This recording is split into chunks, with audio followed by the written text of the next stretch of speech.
Ya, sementara itu pemirsa, dari bulu tangkis, tim putra bulu tangkis juga mempersembahkan medali emas bagi Indonesia. Indonesia menaklukkan Malaysia 3-0 di babak final. Pengembalian yang tak terkontrol dari pemain tunggal putra Malaysia Justin Hoh memberikan poin terakhir bagi Indonesia untuk menorehkan kemenangan di final beregu putra bulu tangkis. Pemain tunggal putra Indonesia Muhammad Zaki Ubaidillah pun langsung merayakan kemenangan tersebut bersama rekan-rekan setim. Bermain di partai terakhir, Ubed menutup perjuangan Indonesia dengan medali emas di tangan, sementara Malaysia harus puas dengan perak.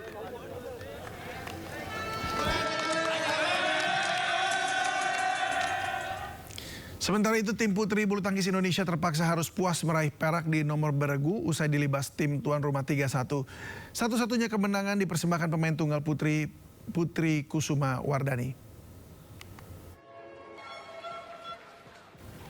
Bermain di Thammasat University Rangsit Campus, Pathumthani, Thailand, Putri membungkam Pornpawe Chochungwong lewat 3 game dengan skor 21-8, 13-21, dan 21-16. Pertandingan sempat berlangsung sengit di game ketiga di mana Putri sempat tertinggal dengan skor 7-11.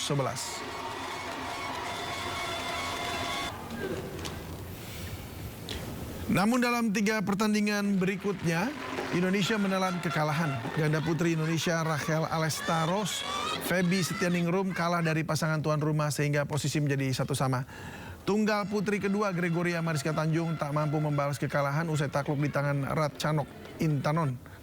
Di partai keempat atau penentuan ganda putri kedua, Febriana Dwi Puji Kusuma Meliesa Trias Puspitasari juga takluk di tangan Thailand. Skor 1-3 dari Thailand memaksa Indonesia harus puas dengan perak di tangan. Apa ya Mbak, pasti kan Pornpawe juga mempunyai strategi yang luar biasa dan tidak mau kalah juga ya Mbak, apalagi dia tuan rumah.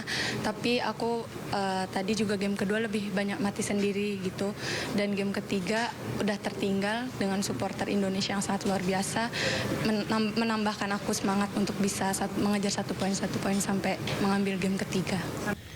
Sangat baik, dia menguasai kontrol permainan dan juga penguasaan lapangnya hari ini cukup rapat dan itu membuat saya sedikit susah untuk menerapkan pola permainan saya gitu. Maaf, 2 hari ini belum bisa memberikan poin untuk Indonesia. 2 kali ini juga bermain di bawah apa yang saya inginkan dan juga pastinya pendukung saya. Tapi tetap dukung terus atlet Indonesia yang bertanding di SEA Games. Indonesia resmi mengamankan medali perdana di SEA Games 2025 Thailand lewat perjuangan atlet balap sepeda Randy Varera. Randy meraih perak di nomor MTB Downhill Putra. Tampil di Chonburi, Randy mencatatkan waktu 2 menit 38,714 detik setelah menaklukkan lintasan curam dan teknis yang menjadi ciri khas nomor downhill. Hasil ini menjadi catatan waktu terbaik bagi Randy selama penampilannya di tahun ini. Cukup lega dengan hasil yang sudah saya berikan dengan maksimal. Mungkin belum berada di posisi teratas, tapi alhamdulillah ini sudah maksimal bagi saya dan sangat bersyukur dengan hasil hari ini. Besok bisa gas lagi, masih ada 1 kali gas lagi.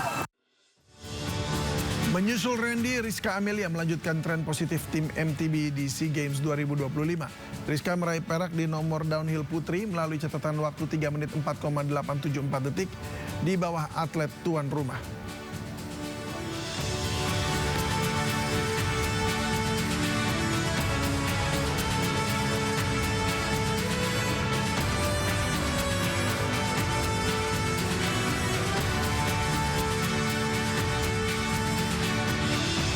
Presiden Prabowo Subianto tiba di Rusia dan langsung bertemu dengan Presiden Vladimir Putin. Prabowo dan Putin tampak duduk berdampingan dengan didampingi delegasi masing-masing.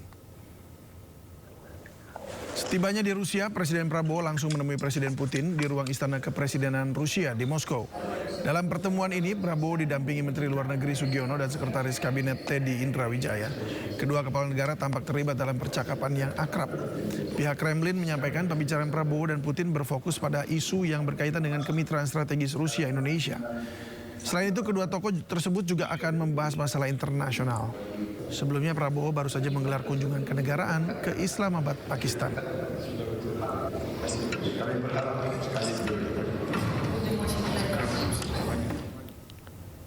Presiden RI Prabowo Subianto menerima anugerah penghargaan Nishan-e Pakistan dari Presiden Pakistan. Penghargaan tersebut merupakan penghargaan bintang kehormatan tertinggi Pakistan.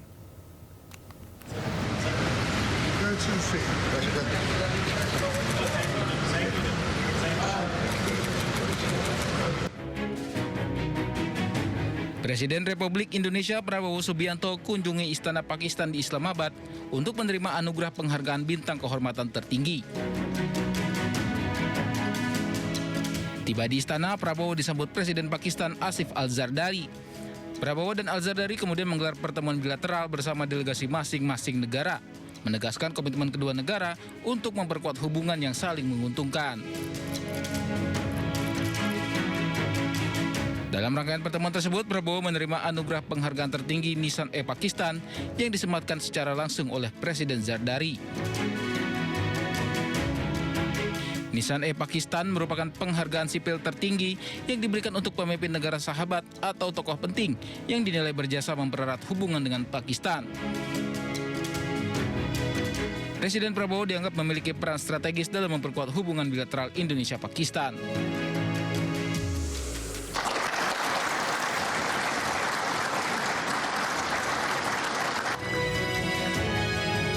Presiden Prabowo kini bersanding dengan deretan pemimpin dunia lain, seperti Raja Yordania Abdullah II bin Hussein dan Perdana Menteri Malaysia Anwar Ibrahim.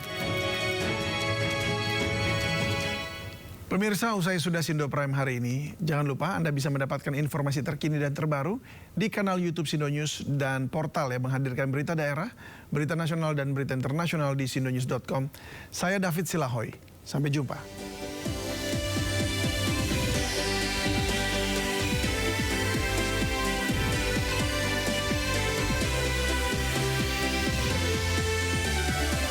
Kisah pilu juga dirasakan keluarga korban lainnya. Salah satu korban bernama Pariem adalah tulang punggung keluarganya di Lampung.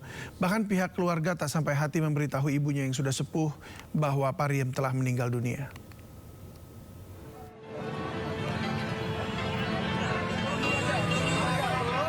Ada cerita pilu di balik peristiwa kebakaran gedung Teradron yang terjadi Selasa siang.